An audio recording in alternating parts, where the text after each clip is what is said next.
My name is James Cobb, and I'm here to give my paper, Unmitigated Blackness, Race and Grounding in Paul Beatty's The Sellout. The Sellout is a 2016 novel by Paul Beatty set in Dickens, a fictionally predominantly Black neighborhood of Los Angeles. The Black protagonist of the novel is the son of a psychologist and political activist.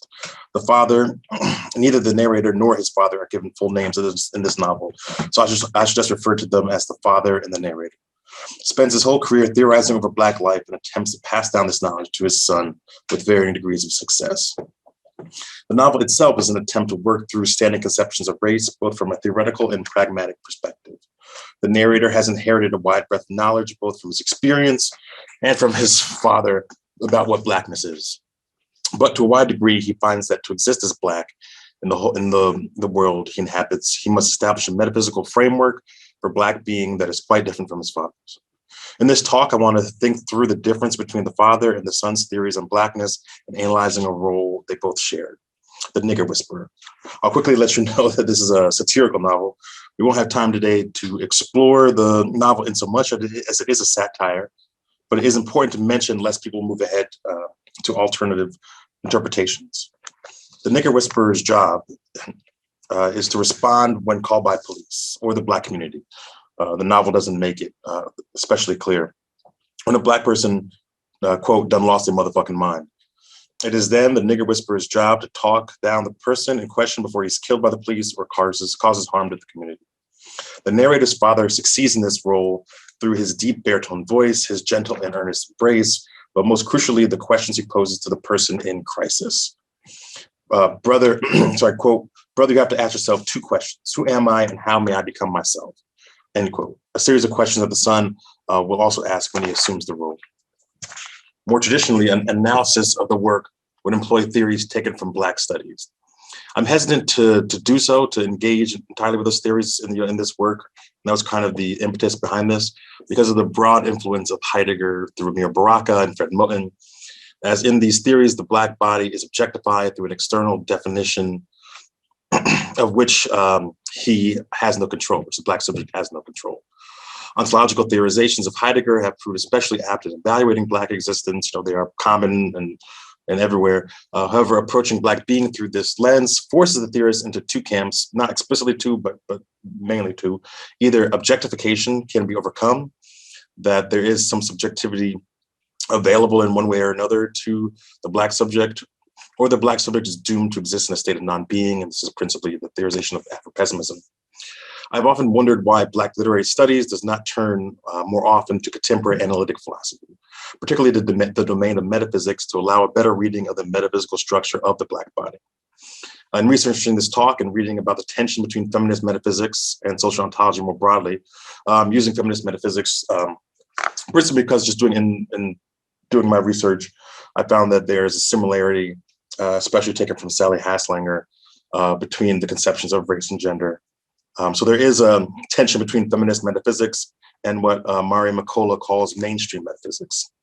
It has become clear that there are envisioned hierarchies between the two areas of study, yet I believe that involvement in both fields could aid our ability to analyze fiction. Social ontology and metaphysical frameworks, particularly Jonathan Schaffer's grounding, will allow us to account for the to quote Jonathan Schaffer, account for the inferential connections between social construction and attendant notions such as dependence and explanation. And here I'm quoting from Social Construction as Grounding. This is what is at stake in the Nigger Whisperer's questions. What is being asked is not simply what does it mean to be Black in this current moment, staring down the police, but instead how can we readers structure the relationship between the societal role of Blackness and the metaphysical structure that grounds oppression in Black meaning. In order to make this distinction, we need to arrive at some understanding of the metaphysical structure of and behind social kinds. This is not yet mapped out, and it certainly won't be the task here today, by a literary scholar. Schaffer states, again in the same text, most discussants wade into the details of the relevant domain, e.g. gender, without saying much more about the metaphysical underpinnings of the constitutive conception. This is not a criticism. It is perfectly legitimate to focus on other matters. It just means that the metaphysics behind the constitutive conception of social construction could use further clarification. In evaluating how the contextualization of these questions structure their world and the novel itself, I will turn to social ontology, particularly feminist metaphysics and the work of Sally Haslanger, before spending a brief amount of time considering the structure of Schaffer's grounding. Haslanger's tracking of racial talk will expose the father's and the narrator's theories on Blackness, and then by articulating the debate between the two men as a disagreement on grounding, we will foreground the debate as to whether oppression is a property that is grounded in race. In gender and race, what are they? What do we want them to be? Haslanger takes up the task of defining the social construction of race and gender. She understands the role of her analysis of race and gender to be, quote, this essay's analytical objectives are linked to the descriptive project of determining whether our gender and race vocabularies in fact track social kinds that are typically obscured by the manifest content of everyday race and gender concepts. Although the analyses I offer will point to existing social kinds, and this is no accident, I am not prepared to defend the claim that these social kinds are what our race and gender talk is really about.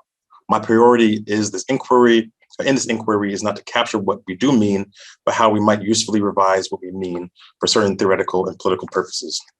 And then to kind of analyze it a bit from Elizabeth Barnes' Realism and Social Structures, Barnes says Haslanger makes clear that the goal is not to shift the meaning of racial terms or to be revisionist about our concept of race. Rather, the goal is to reveal surprising information about what categories, what aspects of the world our racial talk might in fact be tracking. Haslanger's approach of tracking what the language reveals rather than searching for direct meaning allows us to read into the questions of both the father and the narrator by their impact and not their direct meaning. In evaluating their responses along these lines, we might better understand how the work of fiction structures its conception of race. So to return to the father is a psychologist and activist who has spent his life experimenting on his son to better understand the Black experience and Blackness more generally. He is a paragon of the community and is beloved both by the Black residents and the local authorities. The father feels his responsibility is to the Black inhabitants of Dickens. He is even quoted as them being his progeny. It is his goal to improve their lives and to protect them. So one day in Dickens, Black man named Carl Kilo G. Garfield, while creating gangster rap, while on crack cocaine, stands on top of his car and begins to shoot a gun. The police arrive to kill the man, but the father has been called in his role as the nigger whisperer. And he approaches Kilo G, hugs him, and then whispers the two questions into his ear. Kilo G calms down, the police leave, and everyone remains safe. So what happened? How did the two questions, who am I, how do I become myself, calm this man? Initial reading, if you were going to do like an Afro-pessimist one, would be to look through how the American society, represented by the police, denies subjectivity to the individual and objectify him. But this type of reading does not consider Haslanger's guiding principle in determining what our racial talk is about. It's about, again, how racial talk is tracking, not exactly the specific meaning of the terms. So we're not looking at the exact meaning of what the police think of Kilo G, but more, what does the language used by the father actually do? And the father is not asking the man the questions he does so that the man might become a better person. The father is described as cocky after saving the man's life. Instead, the father, again, who studies race so intensely, has taken Haslanger's advice and examined the roles, or to quote Haslanger in Resisting Reality, has examined the roles that Black men are expected to occupy in a particular context, end quote. And this reading differs from the Afro-pessimist in that we are not applying a single theory to the representation of the Black body, but instead asking what the circumstance of the context pushes the racialized body towards. And in this case, it is subservience. Because the father is keenly aware that Black men are victims of police shootings in the United States and that police view Black men as less than humans, he is pushing Kilo G towards subservience by communicating to him, what the role is that he should occupy. That the norm of police violence is intended to create less radical and more subservient class of Blacks. And this is essentially what Kilo G gets from thinking through, who am I? How can I become myself? He's thinking through the idea of, should he die at the hands of the police? He's a better individual than that. And in order to have a good life, he has to take that subservient role. So this type of analysis is identical to what Haslanger does in Resisting Reality. where she contextualizes weakness as a normative trait of women in certain contexts. Her reading is that weakness is intended to create subservient women, and in this case, with Kilo G, but the violence of the police is meant to create subservient blacks, to fulfill the purpose of having them be subservient, i.e., racialized.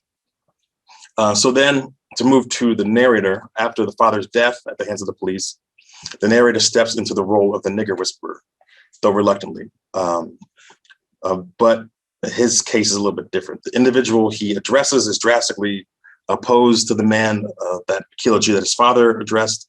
This man's name is Foy Cheshire. He's Black, sometimes wealthy. He was an academic colleague of the father's. He believes in a post-racial world, or rewrites classic works of fiction that depict Blacks in a more positive light, like his reworking of Huckleberry Finn, which he calls the pejorative, to quote, the pejorative free adventures into intellectual and spiritual journeys of African-American Jim and his young protege, white brother Huckleberry Finn, as they go in search of the lost Black family unit, end quote. So in this instance, Foy loses his cool, becomes a minority-only school, because the minority-only school in Dickens has been doing well ever since the narrator built a fake white school across the street. Foy comes and tries to integrate the school with the rich white kids on a bus, but he's denied. After that, he loses it, takes out a gun, shoots his car, dumps white paint over his head, and then the police are called, and the narrator steps into his role as a nigger whisperer. He asks Foy the two questions.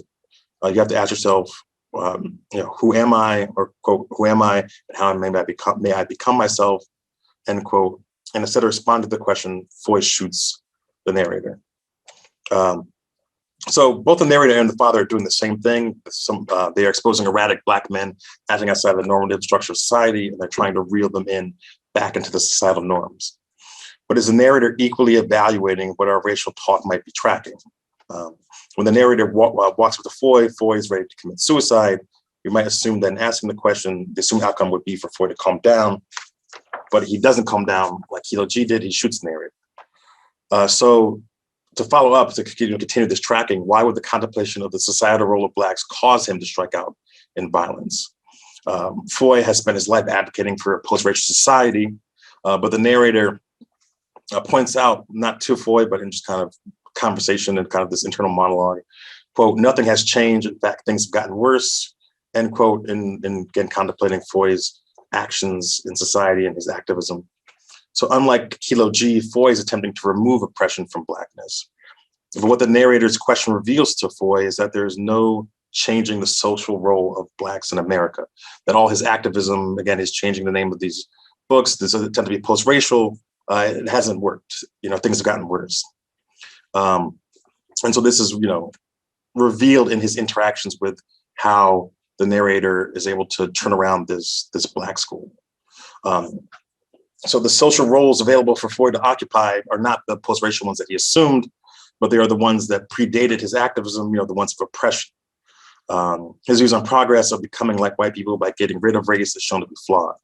The only way to advance beyond race would be to burn the country to the ground, which this figuration is consistent with the theory of Haslanger, who believes only revolution can change the meaning of gender. But when the narrator revealed to him, or what the narrator revealed to Foy, is that the revolution as he sees it, as he sees possible, this post-racial revolution will never come. Haslinger's tracking enables a reading of the text that permits an analysis beyond the explicit representation or contemplation of Black bodies. But as it now stands, it appears that both the father and the narrator agree that race is by definition oppressive. Yet if we look to the rest of the novel and bring in Schaffer's theory of grounding, we will see that this can't be the case. So again, to Schaffer's inclusion of grounding in feminist metaphysics is that you can repurpose arguments about or what appear to be agreements in sorry, let me take a second. So essentially, Schaffer is saying that there are these debates that occur in feminine metaphysics, and there can be debates about certain things, but they can be rephrased in terms of grounding. So to return to the novel, a central aspect has to do with the segregation of the town of Dickens. So we're going to kind of look at why there's actually a debate between the father and the son. So Dickens Right, an essential aspect of the novel has to do with the segregation of the town of Dickens. So Dickens is unincorporated from Los Angeles. It is removed from any administrative recognition. The signs are removed. It is taken off the maps. As such, the narrator decides to not only literally redraw the lines of the city, but he also segregates the schools, businesses, and public transit. Segregation begins with a single bus in which he installs a sign granting priority seating for whites as a birthday gift for the black man who is a slave. Remember, it's a satire. So Dickens, to quote, Dickens is a community as black as Asian hair, as brown as James, and after 45 minutes of standing room only, all minority ridership, the closest he got to a white person was the dreadlock woman who got on at Placentia Avenue, toting a rolled up yoga mat. To skip forward a little bit, Hominy pointed to the blue and white cigarette box size signs stickered under the windows that lined the front third of the bus. And it said, priority seating for seniors, disabled, and whites. Personas mayores, incapacitadas y guerreros tienen prioridad de asiento. That's my birthday present, said Hominy. End quote. The narrator, on an all-black route in an all-black city, decided to segregate the transit system. He paid one white woman from the above quote to be there, otherwise there was no white people to give priority to. The same occurs with a fake school he builds across from the minority-only school. He segregates all black areas. What would be the racial tracking of these actions? How does a black man engaging in traditional acts of oppression that benefit oppressed individuals track in accordance with racial subordination? I guess we skipped over it, but it was a gift to Hominy, the sign segregating the bus. I don't have a quick answer, and I'm almost out of time, but the discussion of this topic brings me to grounding, particularly Jonathan Schaffer's theory of the benefits of grounding for social construction. Schaffer believes that the substantive debates in social construction of gender and by extension race can be phrased as questions of grounding. And here, I think that a formulation can help us understand the difference between the narrator's conception of race and the other subjects in the text. The narrator does not see oppression as grounded in race. Floyd Cheshire tried to kill the narrator when asked the nigger whisperer questions because his post-racial world is not one of equality. It is simply where people pretend not to see race, not that they have forgotten it. He cannot envision a world where his identity is not mediated by race.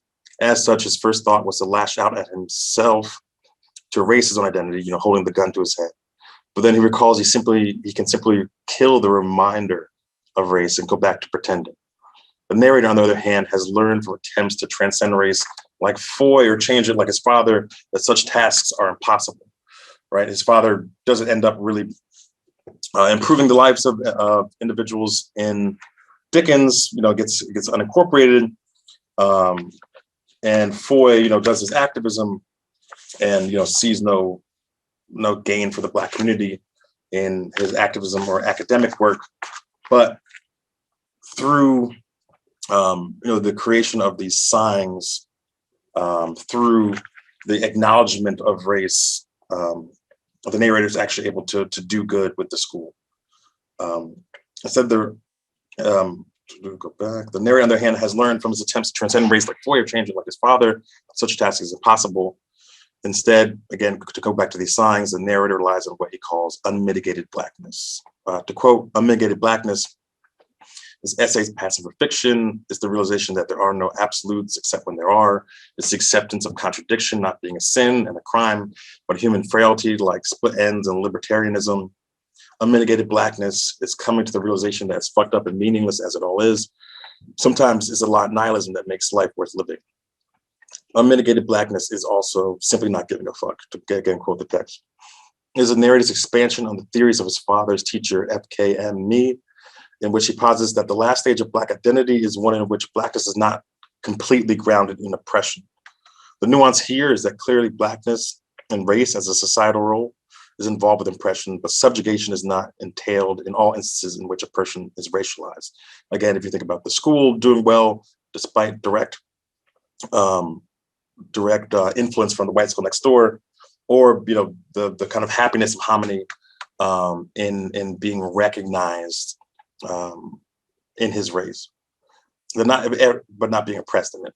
That not every aspect of how race plays out can be attributed to an act of subjugation. To return to the quote, it's the acceptance of contradiction not being a sin and a crime, but a human frailty, end quote.